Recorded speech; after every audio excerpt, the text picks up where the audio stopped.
Aku adalah mahasiswa baru Fakultas Hukum di salah satu universitas di Bandung. Di sini aku akan menceritakan kejadian dan pengalamanku bertemu dengan makhluk halus. Kejadian ini sekitar 1 tahun yang lalu, saat aku baru duduk di kelas 12 di sekolahku yang letaknya cukup jauh dari rumah dan mengharuskanku tinggal di asrama sekolah itu. Setiap naik kelas, maka akan berpindah blok asramanya. Kenaikanku dari kelas 11 ke kelas 12 mengharuskan aku dan teman-teman asrama yang satu angkatan denganku untuk pindah blok. Aku dan temanku pindah ke blok atas. Blok atas ini katanya sudah lama tidak dihuni. Katanya blok ini terakhir dihuni 10 tahun yang lalu oleh kakak kelasku terdahulu. Entah apa penyebabnya, yang pasti kemarin blok itu ditutup dan dibuka sekarang, di mana aku dan teman-temanku pertama kali menempati blok asrama itu setelah 10 tahun kosong. Aku dan teman-temanku berjumlah 9 orang. Dan 1 orang mendapatkan 1 kamar di blok asrama atas yang bisa dibilang cukup banyak kamar. Ada hanya 9 orang, jadi banyak beberapa kamar yang kosong.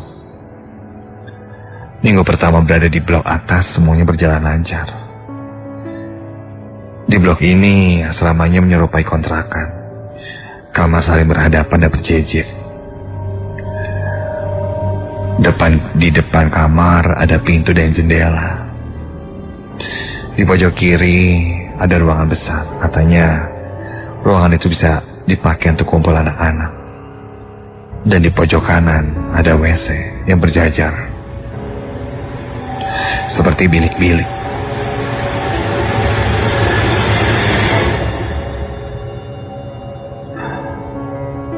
Singkat cerita, sore itu aku hendak ke kantin untuk mengerjakan tugas sekalian cari makan.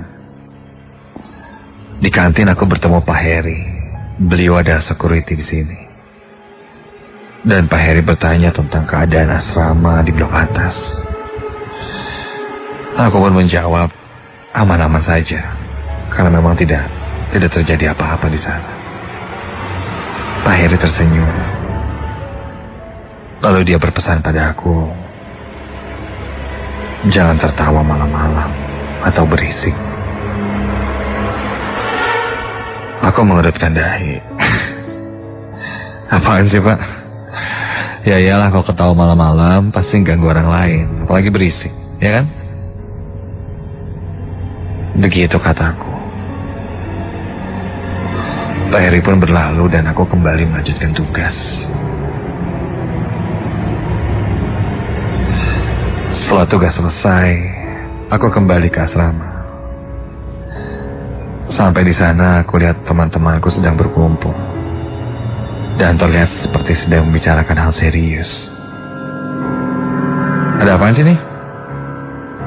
Begitu tanyaku pada salah satu temanku. Temanku Raihan menjawab. Katanya tadi mereka foto-foto di asrama itu. Lalu mereka memperlihatkan hasil foto itu padaku.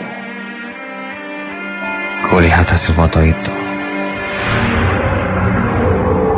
Mereka berpose dengan backgroundnya lorong asrama di lantai atas itu. Di sudut lorong itu, arah mau ke WC, memang benar ada yang aneh. Terlihat seperti ada sosok berdiri tegap, seolah memakai baju hitam. Ya, memakai jubah hitam menutup seluruh tubuhnya. Sosok itu terlihat seperti menunduk.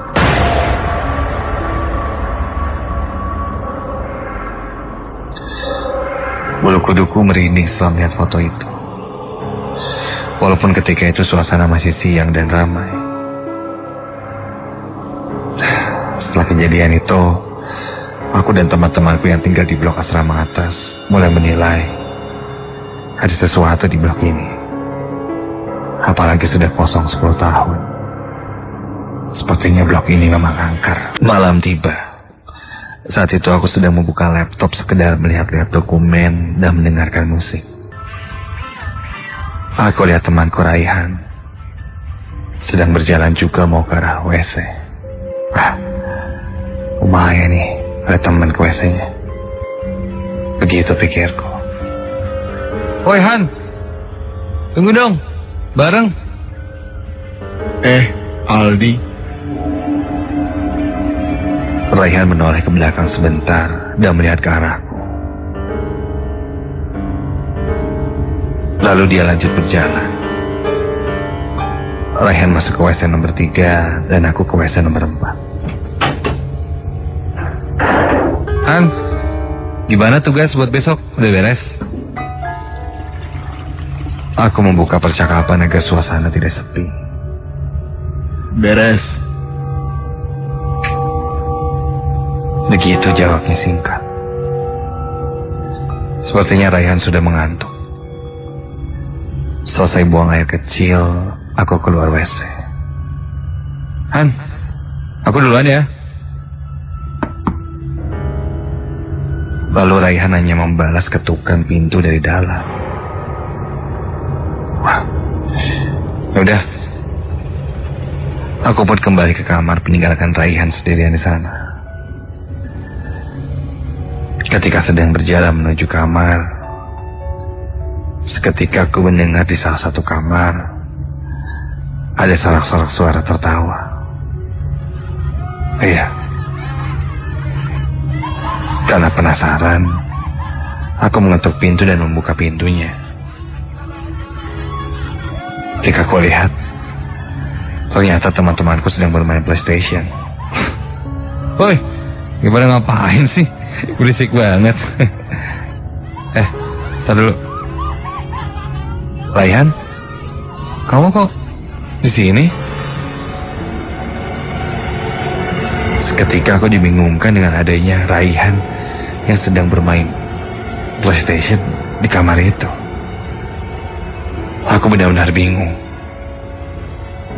Jika Raihan di sini, yang tadi di WC bersamaku siapa? Mencoba untuk memastikan, aku masuk dan mengobrol sebentar. Han, dari kapan kamu main game di sini? Begitu tanyaku untuk memastikan. Gue udah dari jam 9 tadi main PS. Kenapa emangnya? Enggak. Cuma nanya doang. Perasaanku mulai tidak enak. Aku bergegas kembali ke kamar untuk segera tidur. Sampai di kamar langsung kumatikan laptop dan matikan lampu kamar. Semua gelap, hanya ada sedikit cahaya dari jendela. Tak lama, aku pun mulai terlelap. Semua nampak baik-baik saja. Sampai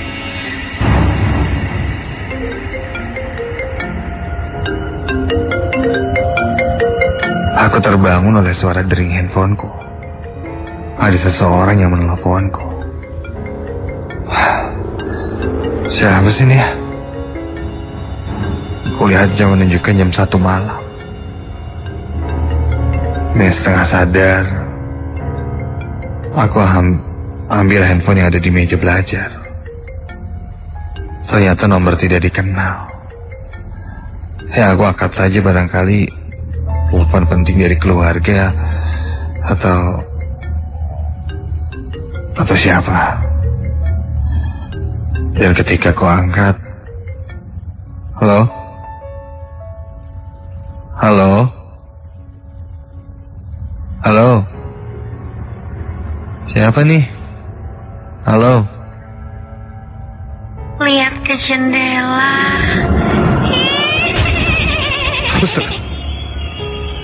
Seketika bulu kuduku berdiri. Sempat kaget, tapi kupikir ini ada yang jahil. Penasaran, aku melihat ke jendela yang berada di dekat pintu kamar, yang langsung menghadap ke lorong blok itu. Dan Ketika aku buka gorden kamar, sekilas di luar terlihat seorang perempuan berdiri dengan rambut cukup panjang. Tidak begitu jelas wajah, dan pakaiannya yang ia pakai yang jelas berwarna hitam. Karena aku keburu kaget, dan yang ku ingat dia melambaikan tangan ke arahku dan berlari ke arah WC. Seketika aku hanya bisa terkaget dan tak mampu untuk bergerak. Samar terdengar suara seperti wanita sedang tertawa. Terus terdengar seakan menjauh. Aku panik dan kaget. Setelah aku bisa mengontrol diriku, aku berdiri keluar dari kamar dan berniat untuk tidur di kamar temanku.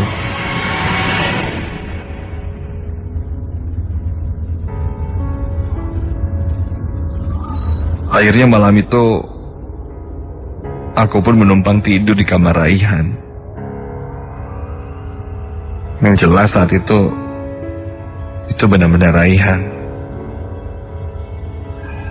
Sempat ku ceritakan apa yang ku alami. Raihan juga nampak sedikit takut dan tidak ingin membahasnya lebih lanjut.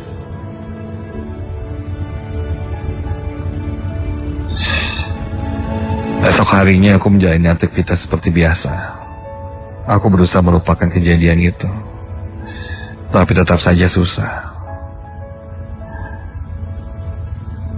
Seakan suara tertawa wanita itu terbayang dan terngiang di kepalaku.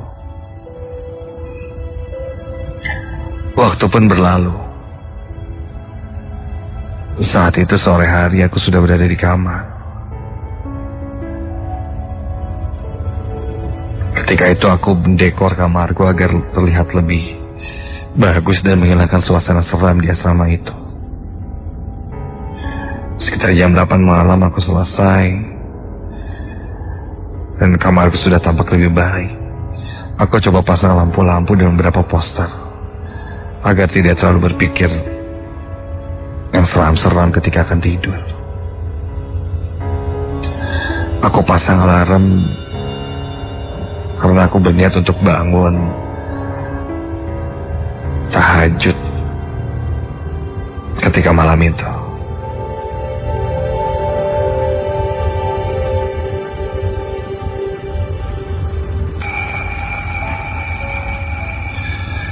Singkat cerita, alarmku berbunyi. Aku terbangun jam 3 pagi.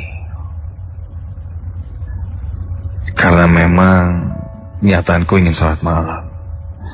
Aku berdiri dan membuka pintu. Suasana sepi sekali. Hanya terdengar hembusan angin yang lewat ke lorong asrama.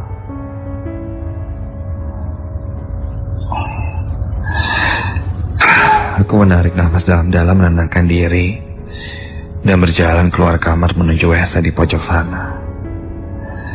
Sedikit ada rasa takut ketika itu, setelah apa yang kualami. Tapi aku berharap tidak terjadi apa-apa.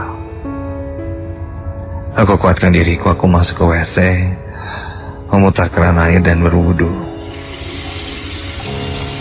Ketika itu samar ku dengar ada langkah kaki yang juga menuju ke arah WC ini. Aku bersyukur mungkin itu salah satu temanku yang akan ke WC juga. Dan terdengar suara pintu WC terbuka, juga suara keran air. Ya, jelas itu temanku juga yang sedang wudhu, pikirku. Setelah itu aku selesai, aku pun keluar WC. Dan aku lihat memang ada yang sedang di WC juga, berdiri membelakangiku sambil seperti mencuci muka. Karena gelap, jadi aku tidak tahu siapa yang ada di WC itu.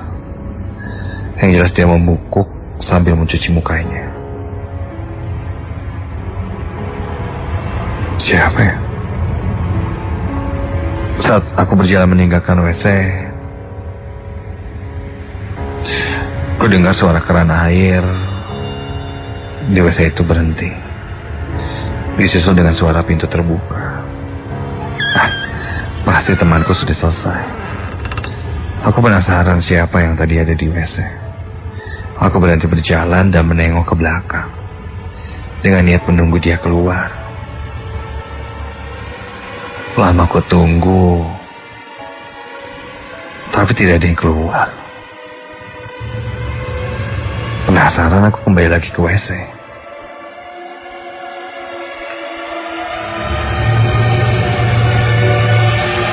Aku kembali ke WC itu dan... Bro, kok lama amat? Astaga! Sampai di WC, yang aku temukan bukanlah temanku, tapi aku melihat sosok perempuan memakai jubah hitam, membawa tongkat. Dia agak sedikit membungkuk, rambutnya panjang sampai ke lantai. Wajahnya pucat tirus.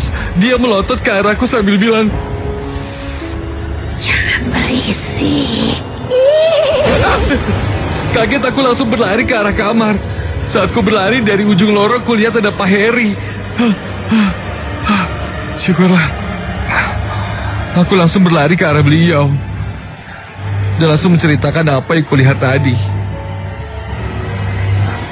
Pak Heri pun sedikit melihat-lihat keadaan lorong.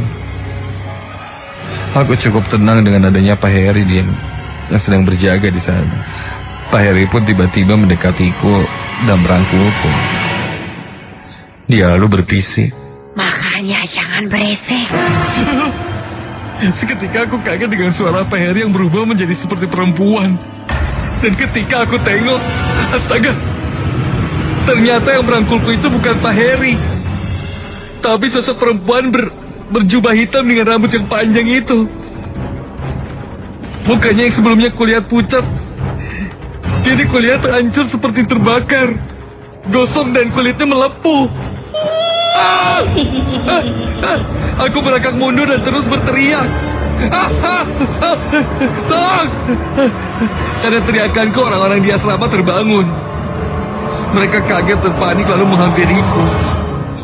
Perlahan bayangan wanita itu pun hilang. Aku lemas dan tak sadarkan diri.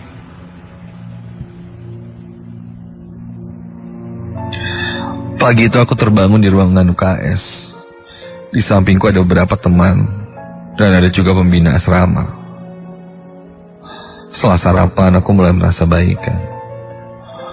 Aku pun ditanya kenapa dan apa yang terjadi padaku malam itu. Aku ceritakan apa yang kulihat dan kualami. Hingga akhirnya pembina asrama menceritakan kejadiannya. Memang asrama di blok atas itu terkenal angker. Dan ada penghuninya, sosok wanita tua berjubah hitam yang biasanya ada di WC. Makhluk itu tidak suka anak-anak yang berisik. Mungkin karena saat itu aku memutar musik cukup keras, dan juga teman-temanku bermain PS sambil tertawa-tawa, membuat suasana berisik hingga mengusik penunggu yang ada di blok atas itu. Namun menurut pembina, kejadian yang kualami ini masih bisa dibilang mending dibandingkan kejadian 10 tahun yang lalu.